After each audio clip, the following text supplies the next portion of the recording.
क्या कभी ऐसा हुआ है कि घर में किसी बहुत ही साधारण सी बात पर अचानक से कोई बड़ी बहस छिड़ गई हो? अरे हाँ, ये तो हर दूसरे घर की कहानी है। है ना? जैसे मान लीजिए कि टीवी का रिमोट किसके पास रहेगा, इस पर झगड़ा हो रहा है, या फिर सब्जी वाले से बस 10 रुपए कम कराने को लेकर एकदम लंबी झिकझिक चल रही है। बिल्कुल। और बाहर से देखने में ये बातें बहुत छोटी और मामूली लगती हैं। एकदम सही कहा आपने।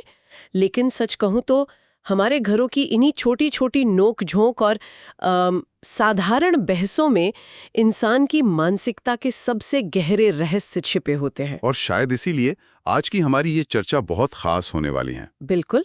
तो सिंप्लीफाइड समरी यूट्यूब चैनल के सभी दर्शकों और श्रोताओं का आज के इस गहराई भरी चर्चा में, इस डीप डाइव में बहुत बहुत स्वागत है। मैं भी सभी दर्शकों का स्वागत करता हूँ। आगे बढ़ने से पहले मेरी आप सबसे एक बहुत ही छोटी सी लेकिन विनम्र गुजारिश है। कृपया इस चैनल को सब्सक्राइब कर लीजिए और इस वीडियो को लाइक करना बिल्कुल मत भूलिएगा। और हाँ, अपने कीमती विचार कमेंट सेक्शन में भी जरूर साझा करें। बिल्कुल, क्योंकि आज हम मुंशी प्रेमचंद की मशहूर किताब मानसरोवर भाग 4 की एक बहुत ही कमाल की कहानी खुचड़ के जरिए आपके ही घर की और शायद आपकी अपनी कहानी डिकोड करने वाले हैं। और हमारा आज का मिशन ही यही है, इस कहानी के पन्नों में छिपे इंसान के उस दोहरे रवैये को समझना जिसे हम अक्सर अपनी रोजमर्रा की जिंदगी में नजरअंदाज कर देते हैं। एकदम। अच्छा, तो इसे थोड़ा खोलकर समझते हैं।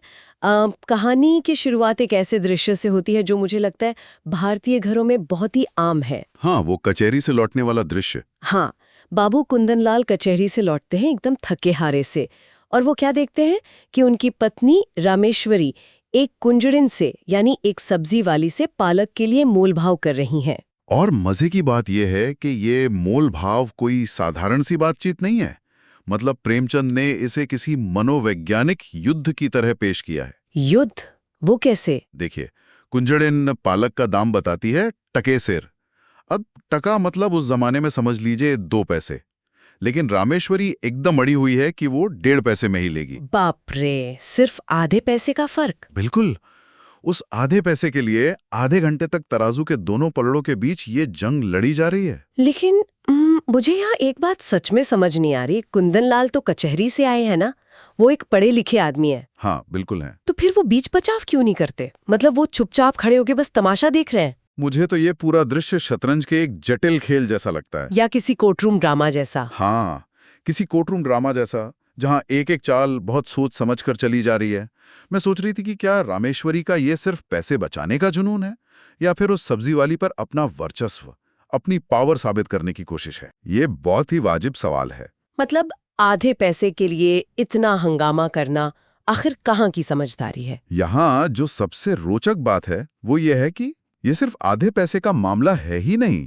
तो फिर क्या है? प्रेमचंद यहाँ भारतीय समाज की एक बहुत ही गहरी व्यावहारिक सच्चाई को दिखा रहे हैं। देखिए, एक गृहिणी के लिए उसका घर और खासकर उसकी रसोई, वो उसका अपना साम्राज्य होता है। अपना साम्राज्य, सही कहा। हाँ, वहाँ वो एक एक पैसे का हिसाब रखती है, क्योंकि वही उसकी दक्षता और उसकी काबिलियत का प्रमाण माना जाता है। और बात सिर्फ 1.5 पैसे पर खत्म नहीं होती। अच्छा, और भी कुछ होता है? अरे बिल्कुल। जब कुंजड़िन 1.5 पैसे पर राजी हो भी जाती है तो तराजू का पलड़ा एक तरफ झुका हुआ निकलता है, जिसे हम पसंगा कहते हैं। ओ, तराजू में भी गड़बड़? हाँ, बाट भी पूरे नहीं है। फिर बात यहां तक बढ़ जाती है कि पड़ोसिन के घर से सही सेर यानी सही बाट मंगवाया जाता है। हद है। और उसके बाद भी जब सही बाट आ जाता है तो घाटे यानी मुफ्त की अतिरिक्त सब्जी को लेकर एक नई बहस शुरू हो जाती है। मतलब हदों को पूरी तरह पार किया जा रहा है। कुंजड़िन बेचारी परेशान होकर कहती भी है कि अब क्या सेर 2 सेर घाटे में ही ले लोगी बहू जी? हाँ, और वो कसम खाकर जाती है कि वो फिर कभी इस घर में नहीं आएगी। लेकिन कुंदनलाल का इस पूरी घटना पर चुप रहना मुझे अभी भी खटक रहा है। क्या वो अपनी पत्नी की इस कंजूसी को देखकर मनी मन चिढ़ रहे हैं? बिल्कुल चिढ़ रहे हैं। कुंदनलाल का चुप रहना इस बात का प्रतीक है कि वो अपनी पत्नी को एक संकीर्ण मानसिकता वाली, एक झगड़ालू और कंजूस महिला मान रहे हैं। मतलब उन्हें लग रहा है कि ये कितनी छोटी सोच वाली औरत है। एकदम। वो ये सोच रहे हैं कि ये औरत पाई पाई के लिए अपनी इतनी ऊर्जा बर्बाद कर रही है। कुंदनलाल का ये जो मौन है ना, वो उनके भीतर पक रहे एक अहंकार को दिखाता है। एक तरह का सुपीरियॉरिटी कॉम्प्लेक्स। बिल्कुल, एक सुपीरियॉरिटी कॉम्प्लेक्स। और ये दृश्य बहुत ही चतुराई से आगे चलकर रामेश्वरी के चरित्र में आने वाले एक बहुत बड़े विरोधाभास की मजबूत नींव रखता है। सच कहूं तो ये बात मेरे गले नहीं उतर रही। कौन सी बात? यही कि जो महिला पालक के आधे पैसे के लिए इतना लड़ सकती है, वो आगे चलकर किसी बड़े मुद्दे पर कैसे सोच सकती है। और यहीं पर कहानी एक बहुत ही अप्रत्याशित मोड़ लेती है। हाँ, क्योंकि सब्जी के साधारण मूल भाव से चर्चा अचानक एक बहुत ही गंभीर और दार्शनिक विषय की ओर मुड़ जाती है। कुंदन लाल बैठे बैठे एक बड़ा भारी तर्क दे डालते हैं। वो धर्म और सभ्यता वाला तर्क ना? बिल्कुल। वो कहते हैं कि हिंदू जाति अपने धर्म के प्रताप से ही जीवित है।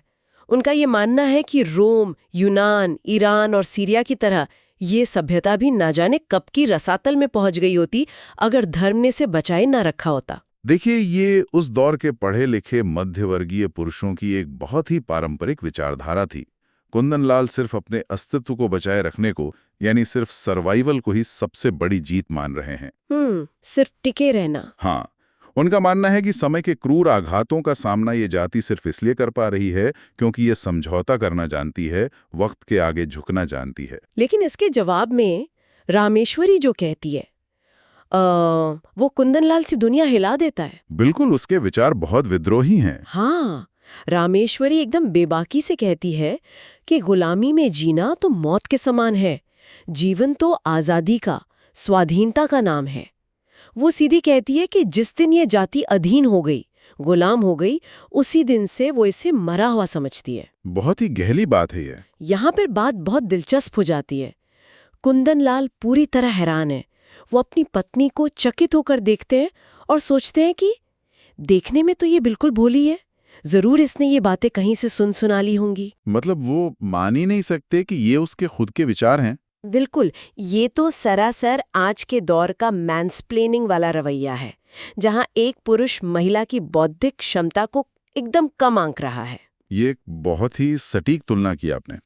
कुंदन लाल इस बात को पचा ही नहीं पा रहे हैं कि एक घरेलू महिला जो अभी कुछ देर पहले पालक के लिए कुंजड़ेन से बुरी तरह लड़ रही थी, वो अचानक इतनी गहरी राजनीतिक और दार्शनिक बात कैसे कर सकती है? क्योंकि उनके दिमाग में तो महिलाओं की एक तय छवि बनी हुई है ना। हाँ, उनके हिसाब से महिलाएं सिर्फ घर गृहस्थी, चूल्हा चौका और बाजार के मोल भाव तक ही सीमित हैं। मतलब एक पुरुष ये मानकर चलता है कि एक महिला की अपनी कोई स्वतंत्र बौद्धिक क्षमता हो ही नहीं सकती, और अगर वो कुछ बुद्धिमानी की बात कर भी दे तो जरूर उसने किसी पुरुष से ही सुना होगा। सही कहा। ये तो सीधा सीधा कुंदन लाल के अहंकार का पर्दाफाश है। अगर हम इसे बड़े परिदृश्य से जोड़ें तो ये आज़ादी से पहले के भारतीय समाज की मानसिकता पर प्रेमचंद का एक बहुत सीधा और तीखा प्रहार है। कैसे? थोड़ा और समझाइए। प्रेमचंद हमें ये दिखा रहे हैं कि स्वाधीनता बनाम केवल अस्तित्व बचाए रखने की जो बहस है, वो सिर्फ राजनेताओं या बड़े बुद्धिजीवियों के बीच नहीं चल रही थी। अच्छा, वो आम घरों में भी चल रही थी? बिल्कुल, वो घर की चार दीवारी के भीतर भी चल रही थी। कुंदन लाल उस वर्ग का प्रतिनिधित्व करते हैं जो यथास्थिति यानी स्टेटस को में सुरक्षित महसूस करता है। और रामेश्वरी? दूसरी ओर रामेश्वरी उस नई जागरूक सोच का प्रतीक है जिसके लिए आजादी और आत्मसम्मान के बिना जीवन का कोई मोल ही नहीं है। ये वाकई सोचने वाली बात है कि एक ही इंसान के भीतर कितनी अलग अलग परतें हो सकती हैं। एक तरफ वो महिला है जिसे आधे पैसे के लिए संकीर्ण माना जा रहा है, और दूसरी तरफ वही महिला राष्ट्र और आजादी पर इतने स्पष्ट और ऊंचे विचार रखती है। यही तो मानव स्वभाव की जटिलता है। लेकिन कहानी का जो अगला हिस्सा है वो मुझे सच में बहुत कंफ्यूज करता है कि मतलब जब बात घर के अंदर मेहमान नवाजी की आती है तो रामेश्वरी का व्यवहार पूरी तरह पलट कैसे जाता है? आप उस मुफ्तखोर मेहमान वाले किस्से की बात कर रही हैं? बिल्कुल, वही मेहमान। कुंदन लाल अपनी पत्नी से घर में टिके हुए उस मेहमान के बारे में शिकायत करते हैं। वो उस मेहमान को खुलेआम एक बुरा रोग तक कह देते हैं। कुंदन लाल का फ्रस्ट्रेशन साफ दिखता है वहाँ। हाँ, कुंदन लाल पूरा हिसाब गिनाते हैं कि कैसे ये मेहमान रोज घर को 1 रुपए की चपत लगा रहा है, दिन में 3 बार भरपेट भोजन करता है, 50 बार पान चबाता है। 50 बार पान? वो भी तो एक खर्ची है। बिल्कुल। कुंदन लाल का स्पष्ट मानना है कि ऐसे मुफ्तखोर का सत्कार करना कोई पुण्य नहीं है, बल्कि सीधा सीधा पाप है। और अगर प्रैक्टिकल होकर सोचें तो कुंदन लाल अपनी जगह गलत भी नहीं है। आपको लगता है वो सही थे? देखिए, उनका नजरिया पूरी तरह से आर्थिक और व्यावहारिक है। उन्हें लगता है कि रामेश्वरी ने ही उस मेहमान को इतना सिल चढ़ाया हुआ है, वरना वो मेहमान अब तक घर से विदा हो चुका होता। रुकावट के लिए माफी चाहूंगी, लेकिन मुझे यहाँ रामेश्वरी के किरदार में एक बहुत बड़ा दोगलापन, मतलब एक हिपोक्रेसी नजर आ रही है। हिपोक्रेसी वो कैसे? खुद ही सोचिए, जो पत्नी पालक के 1.5 पैसे के लिए कुंजड़िन से आधे घंटे तक दिमाग खपा सकती है, तराजू के पसंगे तक को नहीं छोड़ती, वही पत्नी एक ऐसे मुफ्तखोर मेहमान पर रोज 1 रुपया, मतलब उस जमाने के हिसाब से 64 पैसे खुशी खुशी उड़ाने को तैयार है। हाँ, ये कॉन्ट्रास्ट तो है। कहाँ आधा पैसा और कहाँ 64 पैसे रोज। तो इस सब का असल मतलब क्या है? क्या वो बाहर सिर्फ दिखावा कर रही है कि वो पैसों की परवाह करती है? मेरे हिसाब से कुंदन लाल का चिढ़ना तो यहाँ एकदम लाजिमी है। मैं आपकी बात समझ रहा हूँ। सतह से देखने पर यह दोगलापन लग सकता है, लेकिन अगर हम मानव मनोविज्ञान की गहराई में जाएं, तो ये विरोधाभास बहुत ही सुसंगत है, एकदम लॉजिकल है। लॉजिकल? मुझे तो नहीं लग रहा। इससे एक बहुत महत्वपूर्ण सवाल खड़ा होता है कि क्या हम अक्सर लोगों के एक व्यवहार को देखकर उनके पूरे व्यक्तित्व का गलत आकलन कर लेते हैं? रामेश्वरी असल में कंजूस नहीं है और ना ही वो दोगली है। तो फिर वो क्या है? वो उसूलों की पक्की है। उसूलों की पक्की कैसे हुई, जब उसके उसूल जगह के हिसाब से ही बदल रहे हैं, बाहर कुछ और अंदर कुछ और? क्योंकि जगह के हिसाब से नियम बदलते हैं। इसे ऐसे समझिए, जब वो बाजार में होती है तो वो एक ग्राहक है।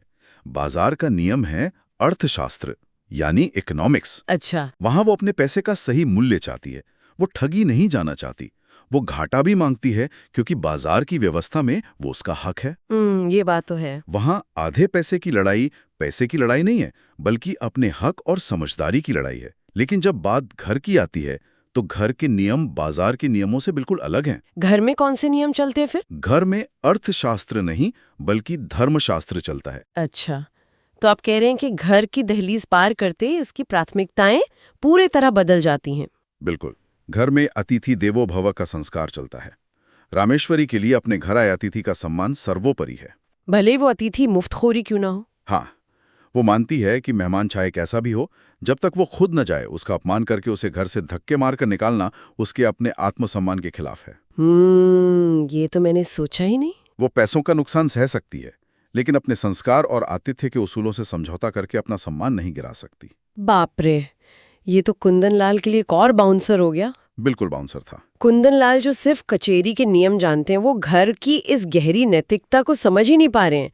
वो तो बस गणित लगा रहे हैं कि भाई 1 रुपया रोज का जा रहा है। हाँ, उनका दिमाग सिर्फ कैलकुलेशन में लगा है। और यही टकराव कहानी के क्लाइमैक्स को इतना दमदार बनाता है। जब कुंदन लाल उस मेहमान को निकालने का एकदम दबाव बनाते हैं, तो रामेश्वरी जो जवाब देती है वो कुंदन लाल के सारे तर्कों को ध्वस्त कर देता है। रामेश्वरी बहुत ही दृढ़ता से कहती है, मैं अपमान नहीं सह सकती। बस एक वाक्य। हाँ, ये सिर्फ एक वाक्य नहीं है, ये घोषणा है। ये उस महिला की आवाज है जिसे पूरी कहानी में सिर्फ एक मामूली मोलभाव करने वाली गृहिणी समझा जा रहा था। और इस एक वाक्य के सामने कुंदन लाल को अपने हथियार डालने ही पड़ते हैं। और कुंदन लाल को अपनी भूल का एहसास भी होता है। वो क्षमा मांगते अपनी पत्नी से। लेकिन रामेश्वरी इतनी आसानी से उन्हें नहीं छोड़ती। वो पूछती है, क्या तुम सच्चे दिल से माफी मांग रहे हो? हाँ, वो कंफर्म करती है। यहाँ कुंदन लाल का अहंकार एक बहुत मजबूत दीवार से टकराकर चकनाचूर हो जाता है।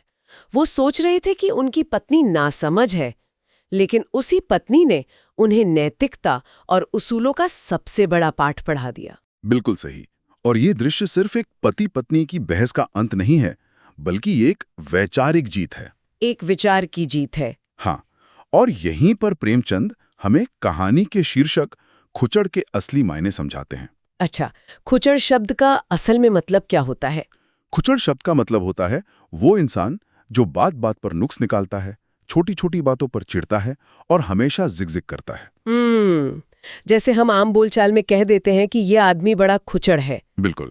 अब देखिए, कहानी की शुरुआत में हमें और कुंदन लाल को भी यही लगता है कि रामेश्वरी खुचड़ है, क्योंकि वो पालक के लिए बहस कर रही थी। लेकिन पूरी घटना के बाद पासा एकदम पलट जाता है। एकदम पलट जाता है। अब सवाल ये है कि असल में खुचड़ कौन है? क्या वो पत्नी खुचड़ है जो बाजार में अपने हक के लिए लड़ती है, लेकिन घर में अपने उच्च आदर्शों पर कायम है?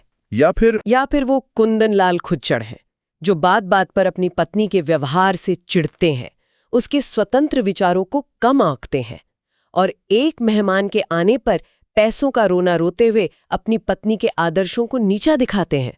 देखा जाए तो कुंदन लाल ही वैचारिक रूप से खुच्चड़ साबित होते हैं। एकदम। कुंदन लाल का नजरिया बेहद संकुचित है। वे अपनी पत्नी के चरित्र की गहराई को देखने में पूरी तरह असमर्थ रहते हैं। वे जीवन को सिर्फ नफे नुकसान और उसी सर्वाइवल के चश्मे से देखते हैं। जबकि रामेश्वरी जीवन को स्वाधीनता, आत्मसम्मान और गहरे मूल्यों के चश्मे से देखती है। मुंशी प्रेमचंद की यही खूबी उन्हें इतना महान बनाती है। मतलब उन्होंने एक साधारण से रसोई घर और बैठक की कहानी उठाकर हमें मानव स्वभाव का एक बहुत ही बड़ा दर्शन समझा दिया। उन्होंने महिलाओं की उस छिपी हुई बौद्धिक और सैद्धांतिक ताकत का शानदार चित्रण किया है, जिसे अक्सर हमारा समाज और कुंदन लाल जैसे पढ़े लिखे लोग पूरी तरह नजरअंदाज कर देते हैं। और मुझे लगता है कि ये कहानी आज भी उतनी ही प्रासंगिक है, रेलेवेंट है। बिल्कुल है। आज भी हमारे घरों में ऐसे ही वैचारिक टकराव होते हैं। आज भी कई बार महिलाओं की बौद्धिक क्षमता को महज इसलिए खारिज कर दिया जाता है क्योंकि वे घरेलू कामकाज में व्यस्त रहती हैं। सही कहा। लेकिन जब बात सिद्धांतों और आत्मसम्मान की रक्षा करने की आती है तो अक्सर वही समाज की सबसे मजबूत धुरी साबित होती हैं। ये बहुत ही सटीक विश्लेषण है। यह एक बहुत ही गहरी बात है। इस पूरी चर्चा से हमने जो समझा वो तो एक तरफ है, लेकिन चलते चलते मैं एक बिल्कुल नए नजरिए पर बात करना चाहती हूँ। बताइए, वो क्या है? आज के इस दौर में जहां हम ब्लिंकेट या ज़ेप्टो जैसे ऐप से बस 10 मिनट में तय दाम पर सामान मंगा लेते हैं। हाँ, सब कुछ ऑनलाइन हो गया है। सुपरमार्केट में हम बिना एक शब्द बोले फिक्स्ड प्राइस पर चीजें खरीद लेते हैं। तो मैं सोच रही थी कि क्या हम उस खुचड़पन को, उस मोल भाव की कला को कहीं खो तो नहीं रहे हैं? अरे वाकई, ये बहुत ही दिलचस्प नजरिया है ना? जरा सोचिए, बाजार में वो बहस करना, तराजू के पसंगे को चेक करना, वो सिर्फ पैसे बचाना नहीं था, वो इंसान को सतर्क बनाता था। तो उसमें दुनियादारी की समझ डालता था। बिल्कुल, और उसे अपने हक के लिए बोलना सिखाता था। आज की इस सुविधा, इस कन्वीनियंस वाली जीवन शैली ने शायद हमारे अंदर के उस संघर्ष को, उस खुचड़ को ही मार दिया है। ये तो बहुत ही सोचने वाली बात है। हम सुविधा के नाम पर चुपचाप तय कीमत चुका देते हैं, और शायद इसी वजह से जीवन के बड़े मुद्दों पर भी मोलभाव करने या सवाल उठाने की हमारी हिम्मत अब कम होती जा रही है। क्या ये सुविधा हमें अंदर से कमजोर तो नहीं कर रही? ये वाकई एक ऐसा विचार है जो दर्शकों को लंबे समय तक सोचने पर मजबूर करेगा। सुविधा ने हमसे हमारा वो जुझारूपन कहीं ना कहीं छीन लिया है। तो इसी उकसाने वाले विचार के साथ हम आज की इस डीप डाइव को, इस बातचीत को यहीं रोकते हैं। आप सब इस बारे में क्या सोचते हैं? क्या वो मोलभाव वाली आदतें सच में चरित्र निर्माण करती थीं? सिंप्लीफाइड समरी के कमेंट सेक्शन में आकर हमें जरूर बताइएगा। और हाँ, अगर इस कहानी की परतों को उधेड़ने में आपको मजा आया हो तो वीडियो को लाइक करें और चैनल को सब्सक्राइब करना न भूलें। हम ऐसे ही किसी और विषय की तह तक जाने के लिए जल्द वापस आएंगे। तब तक के लिए विदा।